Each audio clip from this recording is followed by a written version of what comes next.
Good morning, everyone. Thanks for coming. Today I'll be talking about safely sharing data, and in particular, reference capabilities in Pony. My name's John Mumm. I've actually been writing Pony every day since the beginning of 2016 while working on Wallaroo, which is an open source framework for writing stateful distributed streaming applications. And I also managed to write a small roguelike while I was learning, so I guess this proves that the language can be used for both fun and profit. But for now, let's leave Pony aside, and in fact, let's leave all of our modern computing worries aside, and let's go back to the beginning. So in the beginning, there was an object. And of course, this object was a counter. And this counter existed somewhere in memory. And it had some state, which is represented here. And it was good. And then a sorcerer came along and gave a name to this object, and through that name, gained power over it. So the sorcerer was able to read and write, and everything was still good. In fact, the sorcerer could read and write with abandon. And every time that there was supposed to be an increment, there was an increment. But then another sorcerer came along and gave a different name to this same object. Now they both had power over the same thing. And this meant that they could read at the same time and write at the same time. And so even though they both thought they were incrementing, actually in this case the counter only went up by 1. Suddenly everything was bad. So these sorcerers knew a lot of things, but they didn't know how to share safely. So in this talk, we're going to look at the core problem that these sorcerers encountered and some of the ways that we can go about addressing it. We'll begin by looking at data races and the evils of interleaving, which is where everything begins. We'll then look at 2 laws that, if we could enforce them, would allow us to avoid data races in general. And we'll look at some of the solutions that exist to try to enforce these laws. The last solution we'll consider is reference capabilities, which is Pony's solution to the problem. And what reference capabilities do, in short, is they put limits on the powers that aliases can give you. Once we have all of this at our disposal, we'll talk about how you can actually share safely using Pony actors. So we all know that every story has one true esoteric interpretation, and our story is no different. So let's look at what it is. We have an object in shared memory, and the sorcerers are units of concurrency, so perhaps they're threads. The names of power are whatever enables access to this object. So perhaps we have a variable name. We call this counter x, and we can use that name to read the count. Or maybe we have a pointer to some kind of struct, and we can dereference that pointer to read the count. On the other hand, we might have a data structure, so we know that this map is named SumMap, and we use a key to place our counter in the map. And later we use the name of that data structure plus this key to access that count. Traditionally, names like these give you the power to both read and write to an object. And if 2 threads have names for the same object, then they can read and write simultaneously. The problem is that simultaneous reads and writes can lead to undefined results. So let's see why. And it has to do with the evils of interleaving. So imagine again that we've got this counter and we've named it x, and then we create another alias to the same thing, y. Now over here, Aldrina wants to run some of this code that we've already seen. She wants to use this alias x to read in the old count and then increment that by 1 and update the counter itself. But meanwhile, Bert wants to do something very similar using this other alias y. Now we can label all of these lines, and we sort of have an A context on one side and a B context on another. And we're going to assume that within one of these contexts, the lines are always run in the order they're written. But between these contexts, we don't know what the order will look like. So if we have a counter that begins with a value of 0, there's a variety of ways that things can go if both Aldrina and Bert are trying to run this code simultaneously. So perhaps A1 is run first, and we read in this old count 0 and put it in our variable old x. Then A2 gets run, and we use this old x to add 1 and successfully increment the counter. This is what we want to have happen. And then B1 runs, so we read in 1, the current count, and we use that to increment. So this is the happy path. This is the case that we want. There were 2 increments, and the value is 2. But unfortunately, this isn't the only way things can go here. So perhaps we run A1, and we read in the current count. So far, so good. But then B1 runs. And now we read in the count, which is still 0. So now both old x and old y have this value 0. Then when we run A2, it looks like things are on track. We increment by 1. But when we run B2, look, we're using an outdated value, and we've incremented to actually end up at the same place that we were, 1. So we had 2 increments, but our value is only 1. So we get different answers depending on the interleaving, and these answers don't always make sense. So this has to do with this concept of data races. So let's look at some of the conditions that make for data races. A data race occurs when 3 conditions are met. The first one is that 2 or more threads are trying to access the same memory location concurrently, like in the example we just saw. The second condition is that at least one of those accesses is a write. Finally, the threads are not using mechanisms to control access to that memory. So when these 3 conditions have met, the orders of accesses are non-deterministic. So we've got 2 or more threads, we've got at least one writer, and we've got unrestricted access. If we think carefully about these conditions, we can formulate 2 laws that we can use to try to prevent data races in general. So what are these laws? Well, the first one I'm calling the read law, and this says, while anyone is reading, no one else can write. The second law I'm calling the write law, and this says, while anyone is writing, no one else can read or write. So let's see these in action. Imagine Aldrina is trying to read from some shared memory, and Bert wants to write to the same thing. Well, that's too bad for Bert, because the read law tells us that while anyone's reading, no one else can write. On the other hand, if Bert wants to read, that's okay, because the read law doesn't forbid this. Now imagine that Aldrina wants to write to this state. If Bert wants to read, that's now actually too bad for him again, but this time for reading, because the write law is forbidding both reading and writing. So he can't read and he can't write. So how do we enforce these laws and prevent data races? Well, we're going to look at a few solutions, but the first one we'll consider is only allowing access from one thread at a time. So imagine we've got this lock on our state, and what the lock means is that if you're not holding this lock, you can neither read nor write. So if you want to do something, if Aldrina wants to read or write, she's going to have to take out this lock, and then she can read or write however much she wants. Meanwhile, Bert over here is just going to have to wait. Eventually, hopefully, she'll put that lock back in place, and then Bert can grab it, and now he's the one who can read and write, but Aldrina is going to have to simply wait. The truth is, though, this is just too strict, because it only allows one reader at a time. And data races only occur when at least one of our threads is writing.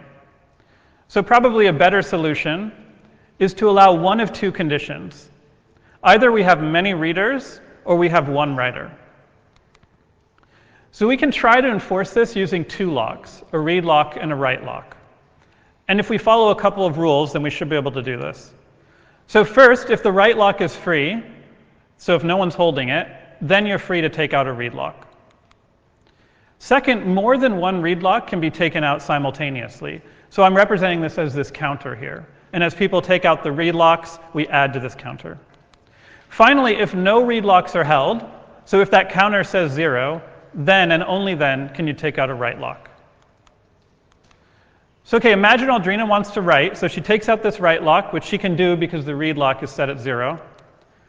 This means Bert has to simply wait, and she can start writing. Now eventually, maybe she realizes she doesn't need these many capabilities, so she says, okay, I'm going to put this write lock back, and I'm going to take out a read lock and start reading. At this point, Bert can take out his own read lock, because we can have many of these at once, and they can both read simultaneously. But if Thoth comes along and wants to start writing, that's too bad, because look, right now the read lock is at 2, so you're not able to take out that write lock. So then maybe Aldrina will return her read lock, and Bert will return his. And at this point now, Thoth can take out that write lock and start writing, and everyone else has to wait. So locks do appear to solve our problem. But the problem is they come with significant costs. So first of all, the programmer has to manage them, which is error-prone. And notice that these threads still actually hold unrestricted names of power. There's no limits on what the names themselves can do.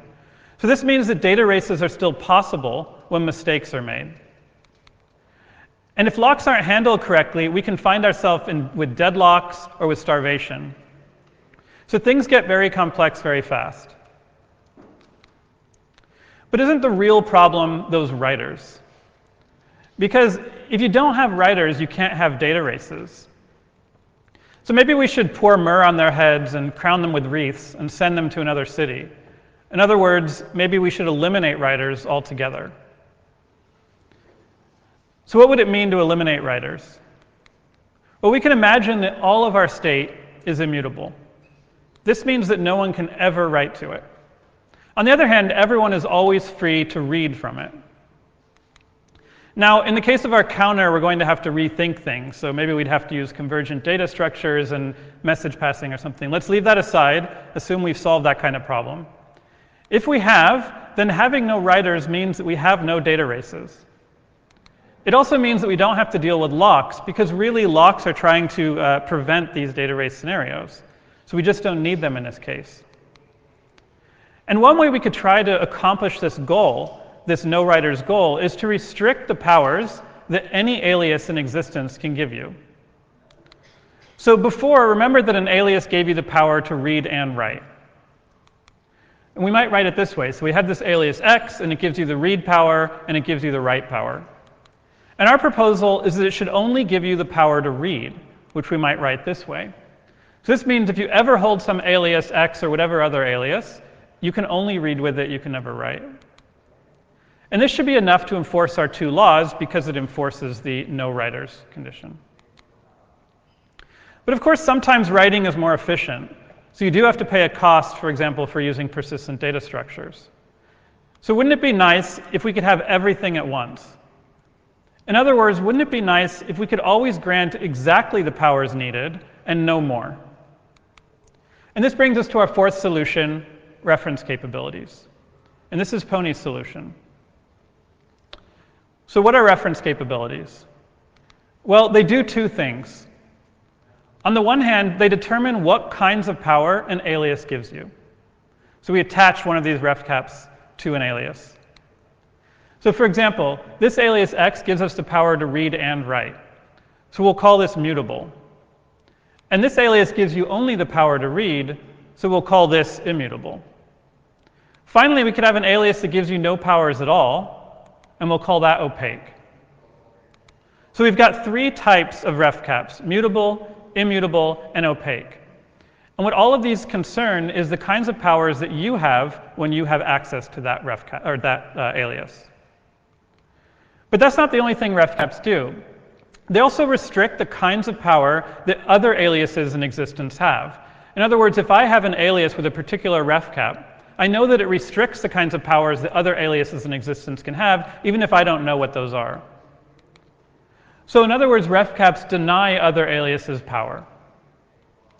This allows us to enforce the read and write laws at compile time, because we can reason about what possible combinations of aliases and powers can exist across our system.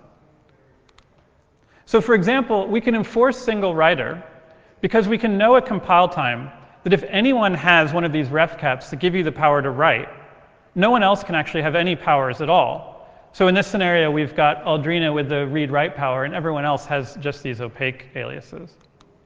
On the other hand, we can enforce many readers because we know that under certain conditions, if someone has a read alias, then everyone else can safely read.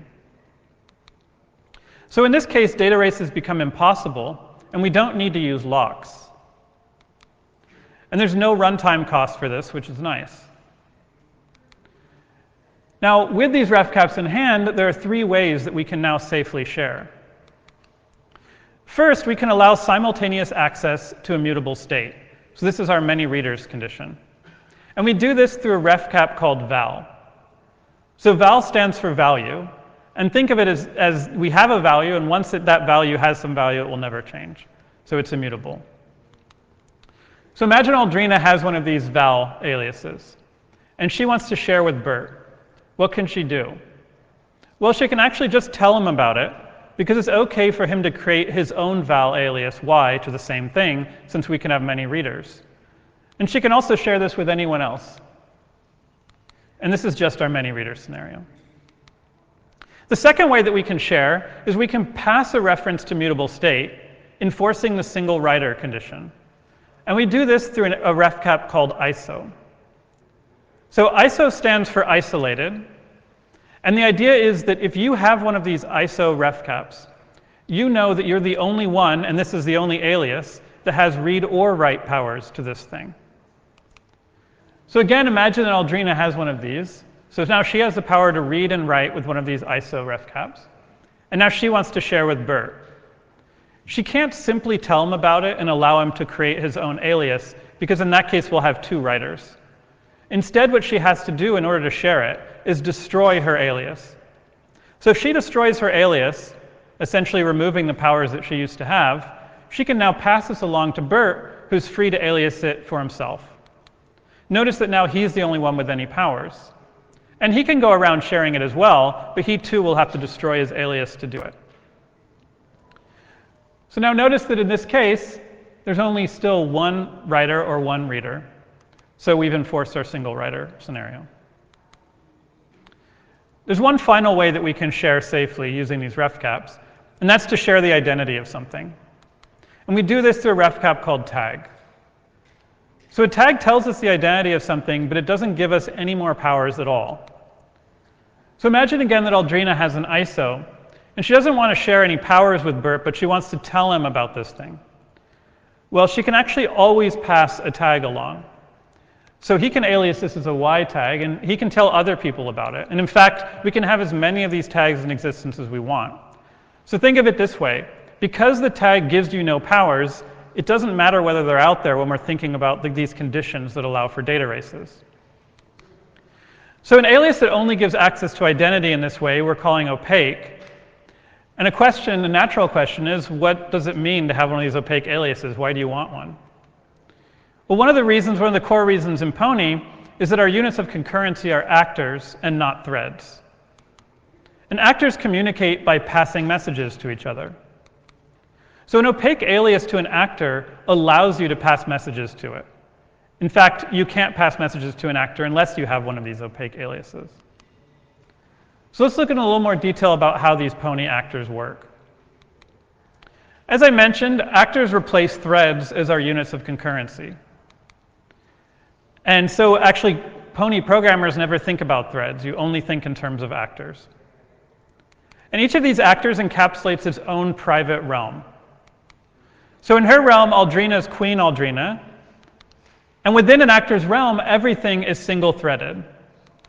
Also, everything happens synchronously and sequentially.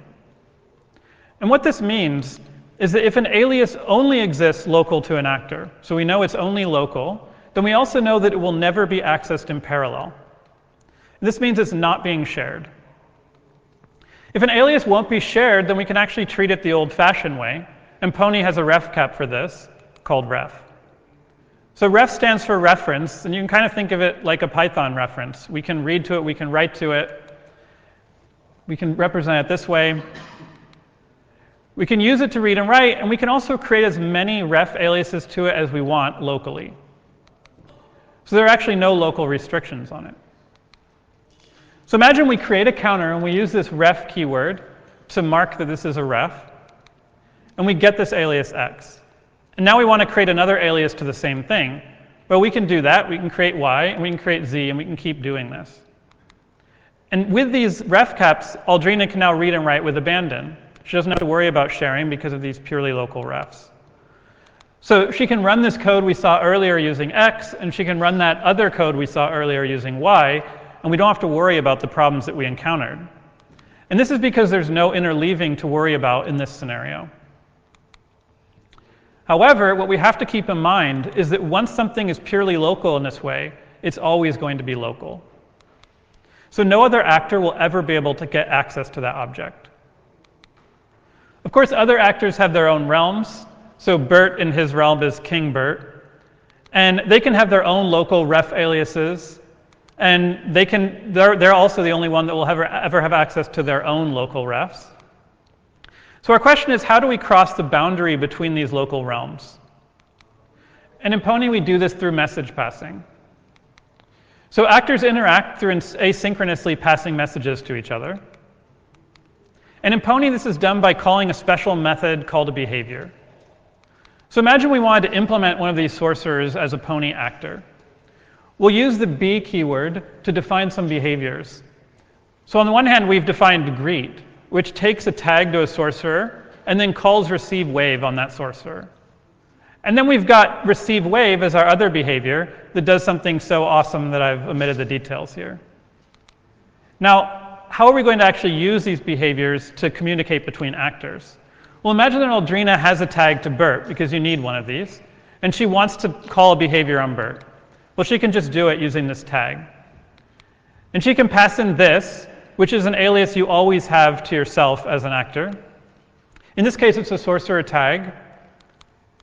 This gets aliased from Bert's perspective as S. So now he has this tag S to Aldrina. And he can use that tag to call receive wave, at which point Aldrina does whatever awesome thing it is that receive wave has you do. Let's take another look at the 3 ways you can share, thinking about this context that we currently are in. So we've seen how we can share tags. If you've got this sorcerer tag to yourself, then you can pass it along. So imagine that Aldrina wants to request an array, right? And so she passes herself in, basically saying, hey, Bert, give me back an array. Now again, this gets aliased as S from Bert's perspective, and then he can use this to pass along this immutable array of strings that we're assuming that he has. So he uses S to call receive array. He passes in X, which is an alias to his immutable array of strings. And now this gets aliased as A from Aldrina's perspective. Notice that we have 2 of these vowels in existence, and they exist across actors, but that's okay because this is the many readers scenario. And we can also share by passing along ISOs. So imagine that Aldrina has a counter ISO, and she wants to pass this to Bert. Well, she'll have to destroy her alias as we saw, and this is done by using the consume keyword in Pony. So she can pass this to Bert, who creates his own alias C, and now he's the only one with read or write powers. So why can't we share refs in this way? It's illustrative to look closer at this. So remember that you can always create a ref locally, and you can create other aliases to that same ref. Now imagine, contrary to fact, that Pony allowed us to share refs. This means that maybe Bert would destroy his alias X and pass it along to Aldrina, who will create her own alias to this thing. And notice the result. We now have 2 writers in existence. So when we've shared a ref in this way, we violate the write law. We don't know how many refs exist. So even if Bert destroys a number of these refs, we don't know if there's another one that still exists. And this is why refs can never be shared. Now with ref caps, we can prove things at compile time. So an ISO tells us that only one alias in existence can be used to read and write. And this means it can be shared as long as it's given up. A val tells us that no one can ever write, and this means it's always safe for anyone to read from it. Finally, a ref means there could be any number of local read-write aliases, and so as a result, we can never safely share it. Now notice that ref and val actually have something in common. And that is that both of them can be read local to an actor. It's always safe to read either ref or val. So this brings us to the last of the ref caps we're going to consider. And it's based on the idea that locally, if we only ever need to read, we don't care whether we have a ref or a val. So there's a ref cap for this called box. And what box does is it tells us that something is readable as long as it's local. So a box could be an alias to a val, and it could also be an alias to a ref. And because it could be an alias to a ref, we can never safely share a box. On the other hand, you can create as many local box aliases as you want because you know that the box is always going to be local. So we have enough on the table to think about something I'm calling here the ref cap hierarchy. So there are relationships between these ref caps that allow us to answer the following question. Given a certain ref cap, what kinds of other ref caps can you generate from it? So let's start with the ref caps that actors can actually share. So we've got ISO, val, and tag. And a downward path here means that you can generate one of the lower ref caps from the upper one. So if we look at tag, the only thing we can safely generate from a tag is another tag. And that's because tag doesn't tell us anything about other aliases in existence. So we don't know whether really under the hood, so to speak, the tag is pointing to a ref or pointing to a val or whatever. A val, on the other hand, can also generate a tag because you can always safely generate a tag since it bestows no powers. On the other hand, you can always generate vals from other vals because we can have many readers. Now in ISO, as we've seen, you can create a tag because you can always do this. But what's interesting about ISO is that if you consume your alias, you can generate any other kind of ref cap you want. And the way to think of this is the following. If I have an ISO, I know that that's the only alias in existence with any powers. If I destroy that alias, it's really just like I'm starting all over again and picking the ref cap for the first time. Now these are the shareable ref caps, but we also have the local ref caps. And they make our graph a bit more complex. So let's look at how we can generate ref caps with this larger context. If we start with ISO, as I mentioned, you can generate anything you want as long as you destroy your alias. So we've seen you can generate the shareables, but you can also generate the local ones, because again, it's like you're starting all over again. So just like you can create a ref from nothing, so you can create it from an ISO that you've destroyed. Now a val, we can create a val and a tag as we've seen. But you can also create a box, because a box just tells us that something is locally readable, and we know val is locally readable. From a ref, we can generate a tag, as I'm sure you're shocked now to hear, but we can also generate other refs, as we've seen. And finally, we can generate a box, because again, ref is locally readable. So the last one is box. We can create the tag. I'm guessing you've guessed that. And we can create more boxes from boxes because they're local and we always know that we're not going to share it. So notice that once you go downward in this graph, you're never going to go back up. That's because you can only generate something with the same or lesser powers. And once you go local, you can actually never go back to generate shareable powers. So notice that if you create a ref, sure you can create a tag, you can always create a tag, but you can't create anything that actually gives you powers and is shareable, ISO or val. The truth is you can sometimes go back up in this graph, but you have to do it under special circumstances. And Pony has something called a recover block that allows us to do this.